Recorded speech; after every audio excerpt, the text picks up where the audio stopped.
Dirahmati oleh Allah Subhanahu wa taala. Alhamdulillah. Pembahasan kita pada kitab atau risalah Sittatu Mawadhi' min as-Sirah masih berada pada poin yang pertama atau titik yang pertama dari sirah Nabi sallallahu alaihi wasallam. Kata Syekh Muhammad bin Abdul Wahhab rahimahullah, wa yaquluna ma nuridu minhum illa syafa'atahum. Dan mereka berkata, yakni orang musyrikin, tidak ada yang kami inginkan dari mereka dari sembahan-sembahan itu kecuali syafaat mereka. Ini sudah kita bahas pada pertemuan yang telah lalu, bahwa ternyata alasan orang musyrikin dahulu menduakan Allah dalam ibadah itu adalah alasan syafaat. Kemudian kata beliau, wa ma'a hadza bada'a bil inzari anhu fi awwali ayatin arsalahu Allah biha. Dan bersamaan dengan itu Allah mengawali dengan peringatan darinya dari kesyirikan itu pada awal ayat, di mana tatkala Allah Subhanahu wa taala mengutus Nabi pertama kali dengan ayat itu. Ayat dalam surah apa ini? Ayat dalam surah Al-Muddathir, ya, ketika Nabi diutus menjadi Rasul. Nah, jadi sejak awal ketika Nabi Sallallahu Alaihi Wasallam diutus menjadi Rasul, itu peringatan pertamanya adalah peringatan dari kesyirikan.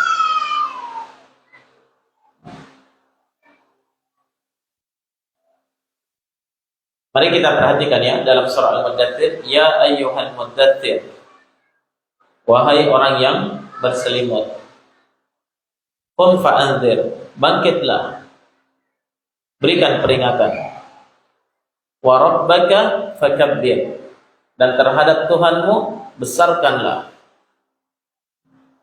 wa thiyabaka fatahhir, dan terhadap pakaianmu sucikanlah, war rujza fahjur, dan terhadap ar-rujz tinggalkan dia.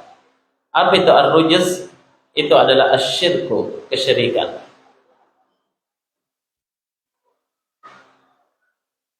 Nah, demikian pentingnya perkara tauhid dan bahayanya kesyirikan. Sampai-sampai ketika Allah mengutus nabinya menjadi rasul, ayat yang pertama turun peringatan dari bahaya kesyirikan. War rujza fahjur.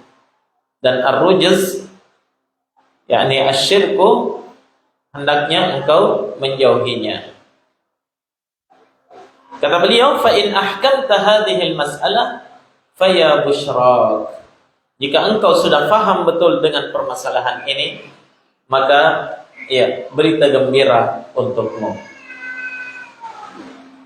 Khususan idza arafta anna ma ba'daha a'zamu min as-salawatil khams.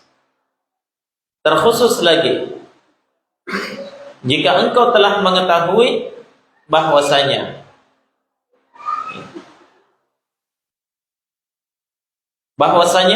tidak ada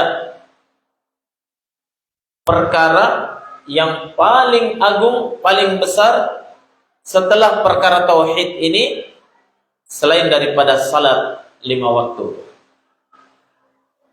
Artinya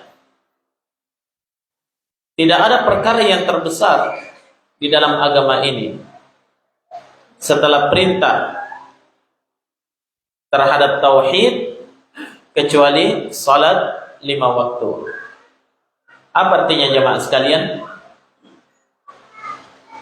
Kita faham bahwasanya salat 5 waktu adalah perintah terbesar dalam agama kita. Betul? Ya. Dia adalah rukun yang kedua di dalam Islam. Dia adalah amalan yang pertama kali dihisab pada hari kiamat. Awwalu ma yuhasabu 'alal 'abdi yaumal qiyamah as-salat. Pertama-tama yang dihisab terhadap diri seorang hamba pada hari kiamat, kata Nabi, adalah salat. Dia adalah amalan yang menjadi pembeda antara keimanan dengan kekafiran. Salat. Dia adalah amalan yang diperintahkan khusus oleh Nabi untuk memukul anak-anak yang sudah mencapai 10 tahun tidak mau sholat.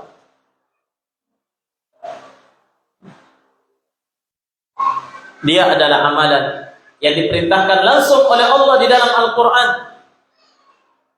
agar kita memerintahkan keluarga kita untuk sholat. Wa'mur ahlaka bis salati wastabir 'alaiha. Perintahkan keluargamu untuk sholat dan bersabarlah dalam mendidik mereka untuk salat. Amalan luar biasa. Kita semuanya sepakat, salat adalah merupakan tiang agama, ya kan? Tapi ternyata jemaah sekalian, ya, sebelum perintah salat ini diperintahkan oleh Allah terhadap nabinya,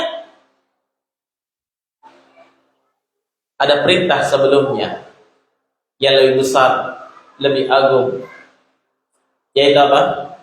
Perintah untuk bertauhid, jauhi kesyirikan. Itulah kandungan syahadat la ilaha illallah, rukun pertama di dalam agama ini. Nah,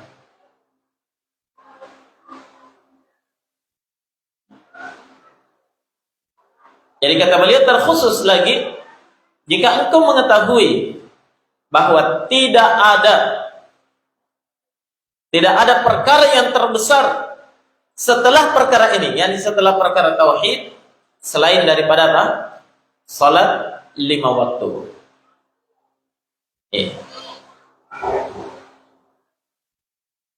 Walam tufrad illa fi lailatul Isra sanata 10 ba'da hasari asy-syi'r wa mauti Abi Thalib wa ba'da hijratil Habasyati bisanatain.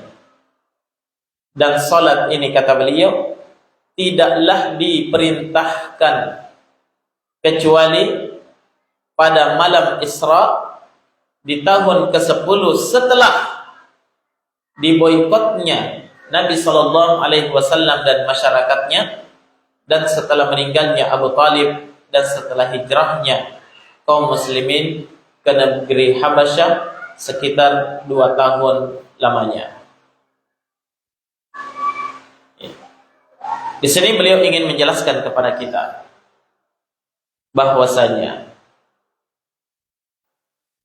perintah tauhid, peringatan dari syirik ini berjalan dari awal Nabi sallallahu alaihi wasallam diperintahkan untuk dakwah di tengah kaumnya.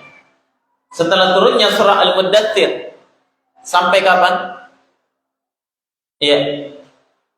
Sampai sekitar 10 tahun lamanya Nabi hanya mendakwahkan itu. Perintah kepada tauhid, peringatan dari kesyirikan. Bahkan salat sendiri yang merupakan amalan yang paling dahsyat dalam agama kita, salat belum diperintahkan kecuali setelah apa? Setelah 10 tahun lewat. Di tahun ke-10 di malam Isra.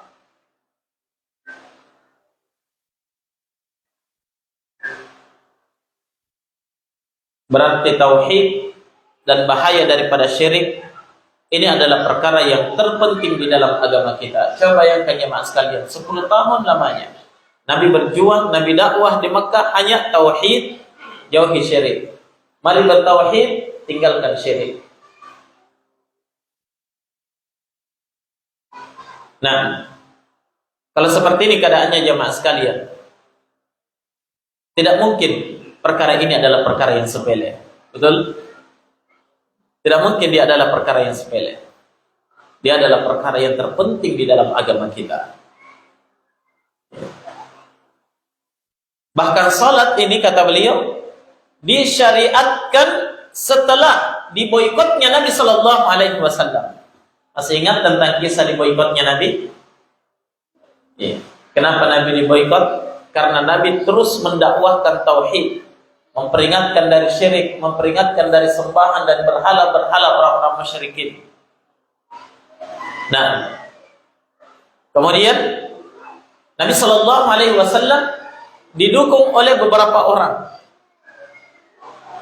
Ya. Yang paling getol dalam membela Nabi Sallallahu Alaihi Wasallam adalah pamannya sendiri, Abu Talib, dan istri beliau Khadijah radhiyallahu taala anha. Nah,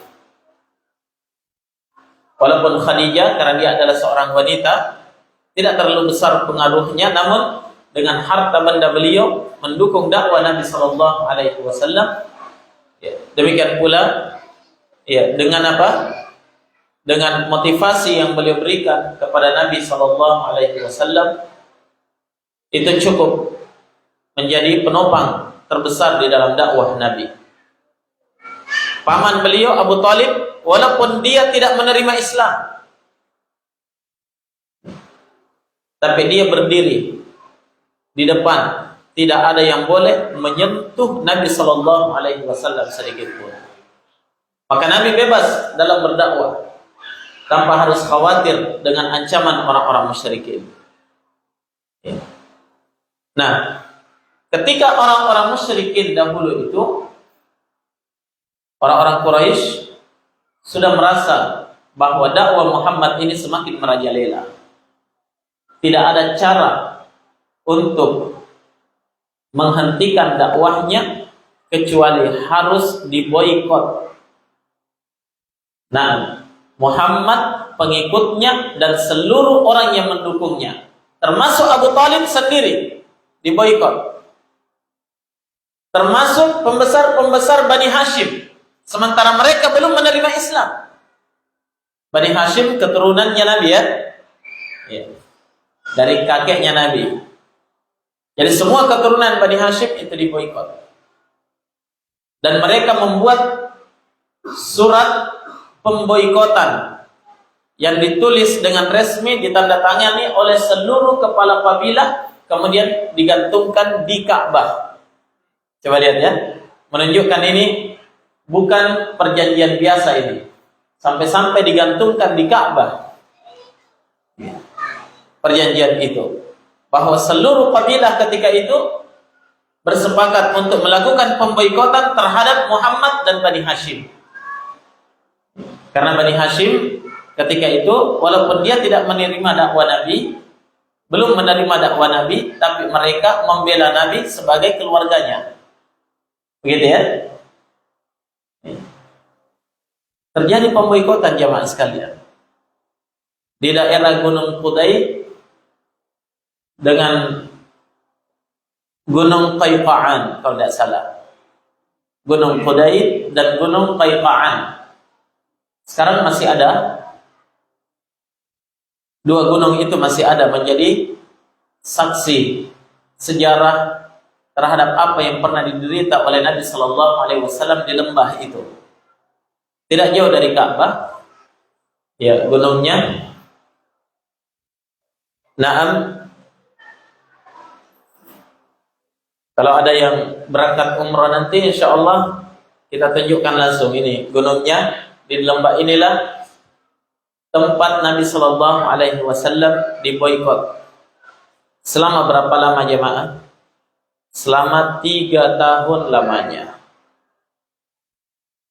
diboikot. Isi pemboikotannya, tidak boleh berjual beli dengan mereka. Iya, tidak boleh ada suplai makanan maupun minuman kepada mereka. Tidak diperbolehkan menikah dengan mereka. Iya, tidak diperbolehkan berinteraksi dengan mereka. Dan yang lain-lainnya dari isi pemboikotan itu. Sampai Nabi Shallallahu Alaihi Wasallam dan keluarganya ketika itu benar-benar merasakan derita yang luar biasa. Ya, walaupun banyak uang, tidak bisa beli apa-apa. Nah, ruang gerak mereka dibatasi. Nah,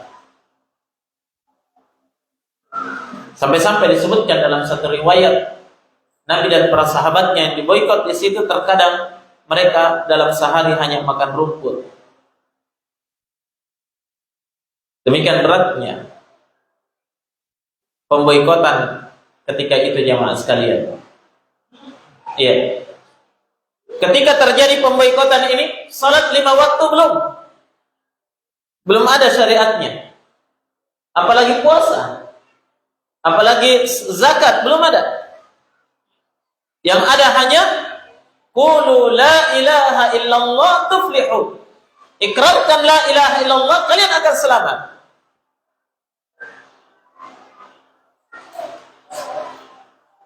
Nah, kemudian kata beliau, wa mautu Abi Thalib, dan setelah meninggalnya Abu Talib, belum disyariatkan salat ketika Abu Talib masih hidup.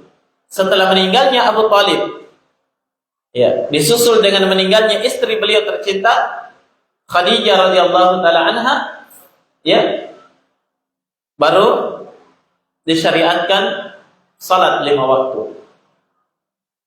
Ya. Abu Talib adalah paman Nabi Sallallahu Alaihi Wasallam yang memelihara beliau sejak kecil sepeninggal kakek Nabi Sallallahu Alaihi Wasallam, Abdul Muttalib. Yang mengasuh Nabi adalah Abu Talib dan memuliakan Nabi Sallallahu Alaihi Wasallam bersama dengan anak-anaknya yang lain.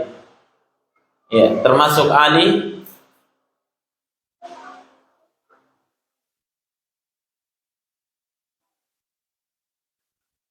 radhiyallahu taala an, itu sepupu Nabi Sallallahu Alaihi Wasallam, ya,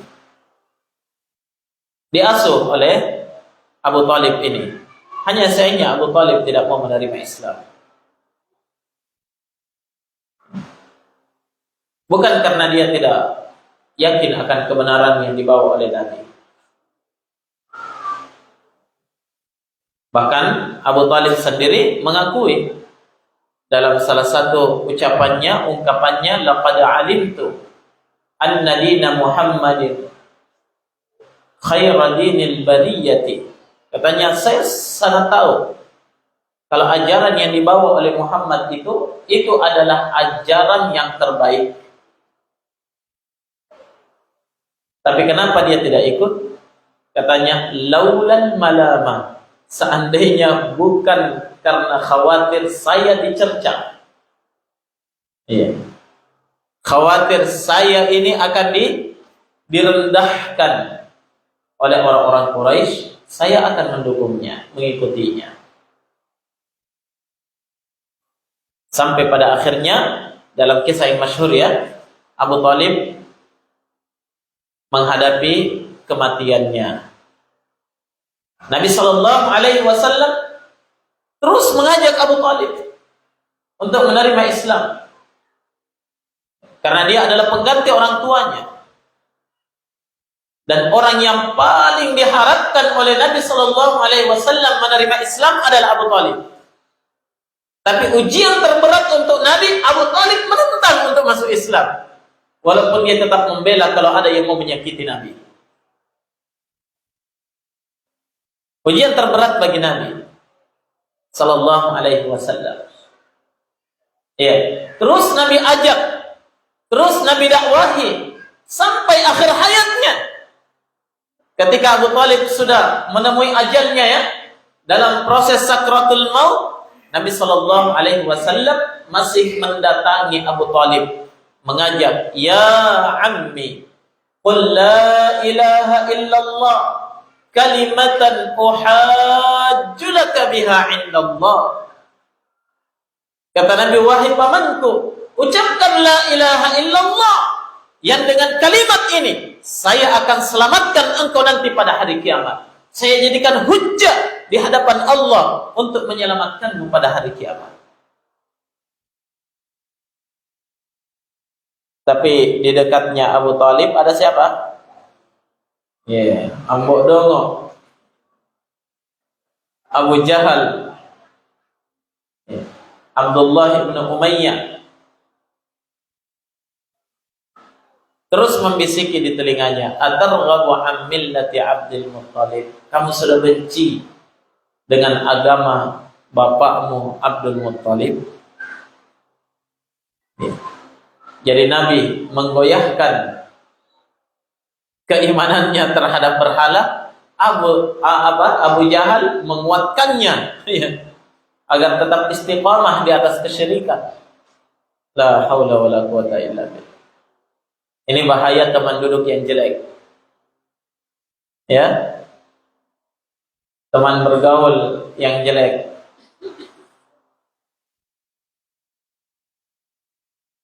Terus Nabi ajak sampai 3 kali. Ucapkan la ilaha illallah. Abu Jahal tetap, atarghabu an millati Abdul Muttalib. Kamu sudah benci dengan agamanya Abdul Muttalib. Sampai kemudian Nabi tinggalkan dia. Karena sudah sakarat. Naam, Nabi tinggalkan dia.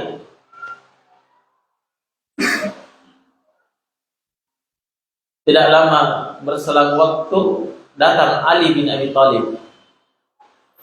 Anaknya Abu Talib ya. Datang Ali bin Abi Thalib radhiyallahu taala an kepada Nabi membawa berita duka. Coba dengarkan berita dukanya yang dibawa oleh Ali. Ya Rasulullah, inna ammaka syaikhun dhalun qad halak. Wahai Rasulullah, sungguh pamanmu, orang tua sesat itu sudah tewas. Ya. Dia tidak mengatakan mata, ya, atau tuwfiya, mati atau wafat, tidak, tapi halaka, tewas. Kalau bahasa kasarnya kita yang mampus ya. Ali bin Abi Thalib benci dengan akidah ayahnya sendiri. Nah, wahai Nabi, sungguh pamanmu syaikhun dhal, orang tua sesat itu. Sudah dihukumi orang tua sesat. Kenapa? Karena nyata meninggal di atas apa? Di atas kesesatan. Telah tewas. Mendengarkan berita itu, Nabi sangat bersedih. Apa yang menyebabkan Nabi sedih? Bukan hanya karena meninggalnya pamannya, orang yang menjadi pembela beliau selama ini, bukan hanya itu. Tapi karena orang yang paling Nabi harapkan menerima Islam, mau mengikrarkan la ilaha illallah, tidak bisa mengikrarkannya sampai dia meninggal. Ini dalil yang menunjukkan jamaah bahwasanya hidayah itu di tangan Allah. Ya, manusia hanya mampu mengajak, mampu menyampaikan, mampu menunjukkan jalan yang lurus. Adapun menggerakkan hati manusia, itu siapa? Allah. Karena seandainya kita mau fikir, ini Nabi yang dakwahi, ya, bukan sembarang orang yang dakwahi, Nabi yang mendakwahinya. Tapi bersamaan dengan itu, apa yang terjadi? Ditolak.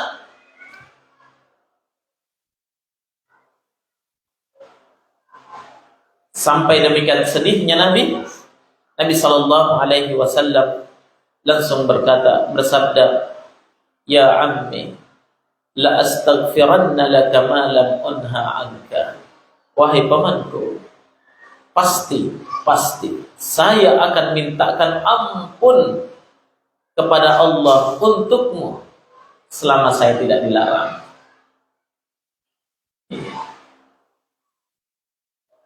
Nabi mintakan istighfar untuk pamannya.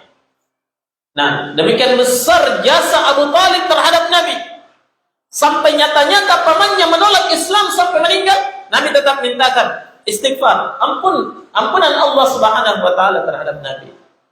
Tapi ternyata apa yang terjadi? Turun firman Allah seketika itu pula. maka nalin nabi walladzina amanu ay yastaghfiru lil musyrikin walau kanu uli qurba min ba'di ma tabayyana lahum annahum ashabul jahim. Tidak pantas bagi seorang nabi dan siapapun dari orang-orang yang beriman, tidak pantas. Untuk apa? Ayastaghfiru lil musyrikin, mintakan ampun untuk orang musyrik min ba'di ma tabayyana lahum, setelah jelas bagi mereka annahum min ashabil jahim, bahwa mereka meninggal di atas kesyirikan dan mereka penduduk neraka jahanam. Tak boleh dimintakan ampun. Nah, tidak ada jalan agar Abu Talib selamat dari neraka. Tidak ada jalan agar Abu Talib diampunkan oleh Allah. Apa yang dilakukan oleh Nabi? Nabi mintakan syafaat untuk Abu Talib. Disyafaati lagi. Diterima? Diterima sedikit ya. Apa itu? Kata Nabi sallallahu alaihi wasallam, "Laula syafa'ati lakana fid darkil asfali minan nar." Seandainya bukan karena syafaatku, kata Nabi, maka pamanku itu benar-benar berada di keraknya api neraka, di tempat yang paling rendah dari api neraka. Tapi karena syafaat Nabi, maka Allah Subhanahu wa taala meringankan siksa Abu Talib kepada siksa yang paling rendah, ya, yang paling ringan di dalam neraka. Apa itu? Diletakkan bara api di bawah telapak kakinya, mendidih otaknya. Dalam keadaan seperti itu, dia pun merasa bahwa dia adalah orang yang paling berat siksanya di dalam neraka. Padahal itu adalah seringan-ringan siksa, kata Nabi sallallahu alaihi wasallam. Untuk keluar dari neraka tidak ada jalan, karena dia meninggal di atas kekafiran. Jadi syafaat Nabi berfungsi untuk dia hanya diringankan siksanya saja. Paham? Iya, makanya saya katakan diterima syafaatnya sedikit, ya. Tidak sepenuhnya. Nah, al-ikhwa wal akhwat, hadirin wal hadirat, jamaah sekalian yang dirahmati oleh Allah Subhanahu wa taala. Sampai meninggalnya Abu Talib, salat 5 waktu belum disyariatkan. Masih dakwah terhadap tauhid. Paham? Ya. Apalagi kata beliau, wa ba'da hijratil habasyah bisanatain. Dan sampai setelah hijrahnya kaum muslimin ke negeri Habasyah sekitar 2 tahun, itu belum disyariatkan salat. Masih tauhid, masih dakwah terhadap tauhid, masih peringatan dari syirik, itu terus. Yang merupakan inti dakwah para nabi dan rasul Allah Subhanahu wa taala. Ya. Hijrah ke Habasyah, bukan hijrah ke Madinah ya. Masih ingat kan? Ya, kisah hijrahnya para sahabat Nabi. Ya, karena apa namanya? Hijrah kaum muslimin itu dalam sejarah Islam itu terjadi 2 kali. Yang pertama hijrah ke negeri Habasyah, sekarang mungkin disebut dengan Ethiopia ya. Yang kedua itu hijrah kemana? Ke Madinah. Nah, itu hijrahnya Nabi. Tapi sahabat beliau sebelum hijrah ke Madinah sempat hijrah ke negeri Habasyah. Kapan? Ketika meninggal Abu Talib, ketika meninggal Khadijah, tidak ada lagi penopang untuk dakwah Nabi dan tidak ada lagi orang yang mau melindungi Nabi. Sehingga gangguan orang-orang musyrikin terhadap Nabi dan para sahabatnya semakin merajalela. Di saat itulah Sumayyah, siapa namanya? Yasir ya. Ya, ayahnya Ammar bin Yasir radhiyallahu anhu.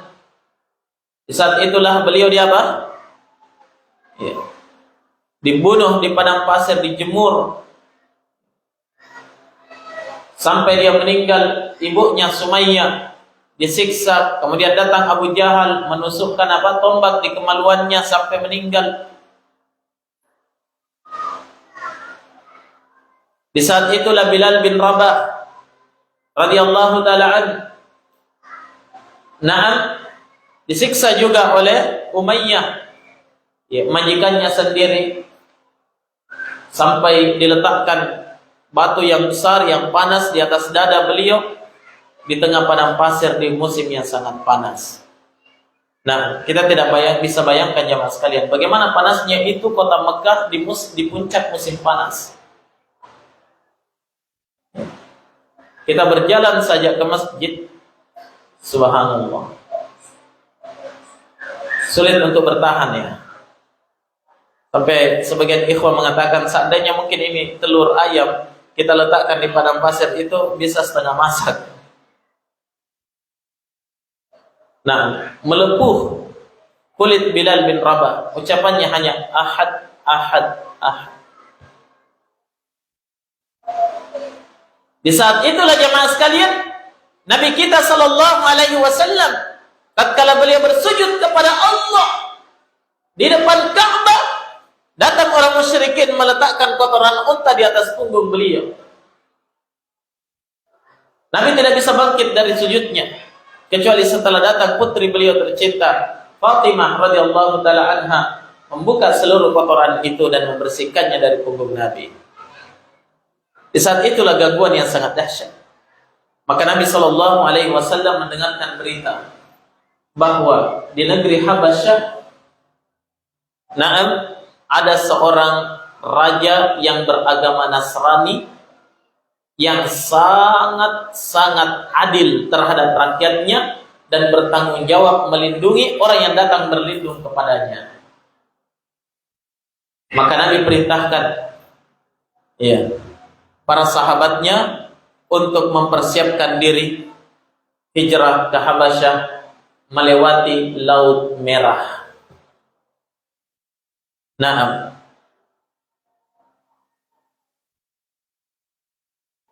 ketika mereka tiba di Habasyah, beberapa orang sahabat Nabi ini, belum banyak memang ketika itu belum sampai 100 orang.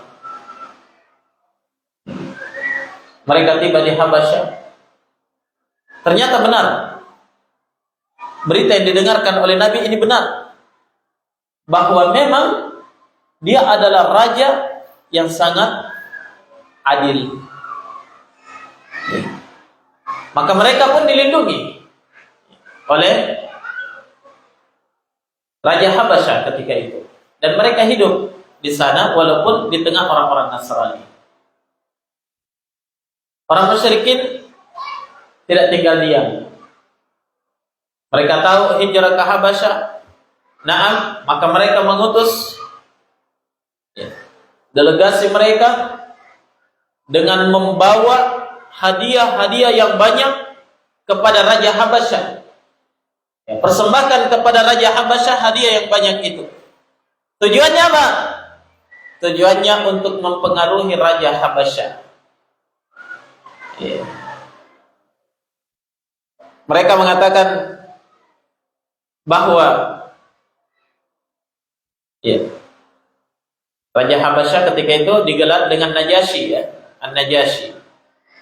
Mereka mengatakan haula imariquna,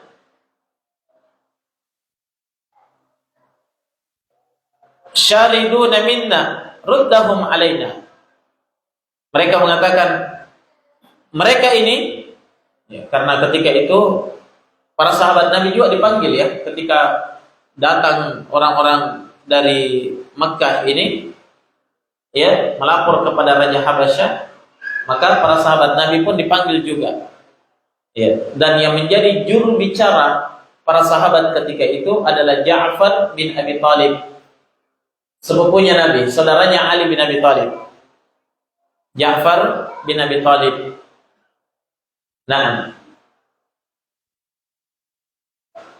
Maka mereka dipanggil.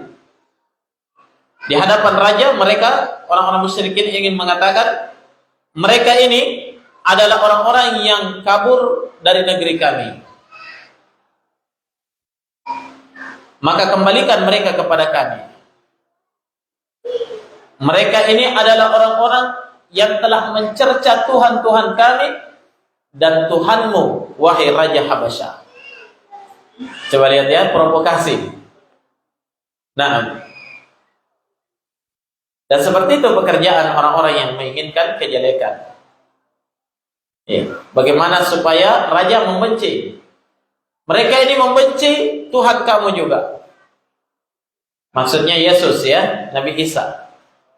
Mereka ini mencela Tuhan-Tuhan kami. Mereka ini orang-orang yang telah memecah belah persatuan dan kesatuan kami bangsa Arab. Kembalikan mereka kepada kami. Nah, maka Raja An-Najasyi ketika itu tidak mendengarkan sebelah pihak saja. Diminta, apa tanggapan kalian? Majulah siapa? Ja'far bin Abi Thalib membacakan surah Maryam di hadapan An-Najasyi. Tidak banyak bicaranya. Cukup bacakan surah Maryam saja. Yang di situ ada kisah Nabi Isa, ibunda dengan ibundanya Maryam, ya kan? Dan bagaimana akidah kaum muslimin tentang Nabi Isa dan Maryam. Nah, seketika itu pula An-Najasyi menangis ketika mendengarkan ayat-ayat itu. Coba lihat ya. Ya. Dan ternyata disitulah awal masuknya keimanan di dalam hati An-Najasyi. Tapi beliau masih menyembunyikan keimanannya. Kenapa? Khawatir. Ya, khawatir akan terjadi keributan di negerinya. Coba bayangkan kalau rajanya pindah agama. Jadi beliau sembunyikan keimanannya. Ketika An-Najasyi meninggal, Nabi sudah di Madinah ya. Nabi sudah di Madinah, An-Najasyi meninggal. Kata Nabi sallallahu alaihi wasallam, ketika datang Jibril menyampaikan berita bahwa An-Najasyi meninggal hari ini. Naam, apa kata Nabi? Qumu sallu li ikhwanikum. Kata Nabi, bangkitlah kalian semua wahai para sahabat. Salati saudara kalian. Coba, ikhwan, saudara kalian. Salati saudara kalian. Pada hari ini telah meninggal An-Najasyi. Menunjukkan bahwa An-Najasyi adalah orang yang beriman. Karena Nabi katakan saudara kalian. Nah, dan Nabi salat bersama para sahabatnya dengan salat ghaib di Madinah ketika itu. Baik. Jadi An-Najasyi ketika mendengarkan surah Maryam ini langsung masuk keimanan di dalam hatinya. Subhanallah. Iya. Yang pada akhirnya An-Najasyi menolak untuk mengembalikan kaum muslimin ini ke orang-orang Quraisy. Tetap dia menjamin keamanan mereka di negerinya. Nah, ini kisah tentang apa? Hijrahnya kaum muslimin ke negeri Habasyah. Jadi setelah hijrah ke Habasyah 2 tahun itu belum turun perintah sholat, masih tauhid terus. Baik, yang terakhir jamaah sekalian, kata beliau, fa idza arafta anna tilkal umur al-kathirata wal adawata al-baligha kullu dhalika 'inda hadhihi al-mas'alati qabla fardhi shalah rajautu an ta'rif al-mas'alah. Kalau kamu sudah paham, ya, kalau engkau sudah tahu bahwa seluruh perkara-perkara yang banyak yang terjadi ini, peristiwa-peristiwa yang banyak yang terjadi ini, dan terjadinya permusuhan yang luar biasa terhadap Nabi dan para sahabatnya. Nah, semuanya itu hanya gara-gara masalah yang satu ini. Masalah apa? Tahu? Tauhid. Bahaya syirik. Hanya gara-gara ini. Kenapa Nabi diboikot? Gara-gara tauhid, ya kan?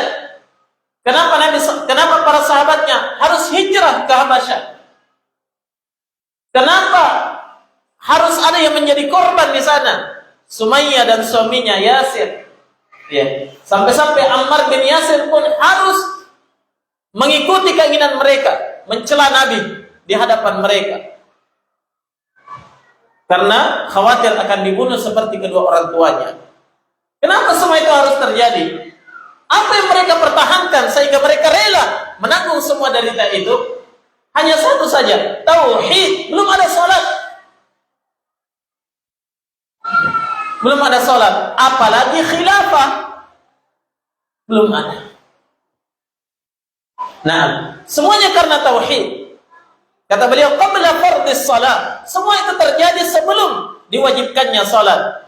Kalau kamu sudah paham ini, kata beliau, rajautu an ta'rifal mas'alah. Saya sangat berharap agar engkau sudah paham masalah yang terpenting ini. Apa masalahnya? Masalahnya adalah pentingnya tauhid dan bahayanya syirik. Nah, dan ini adalah inti daripada ajaran agama kita. Baik. Oleh karena itu, perkara ini tidak boleh diabaikan, tidak boleh disepelekan.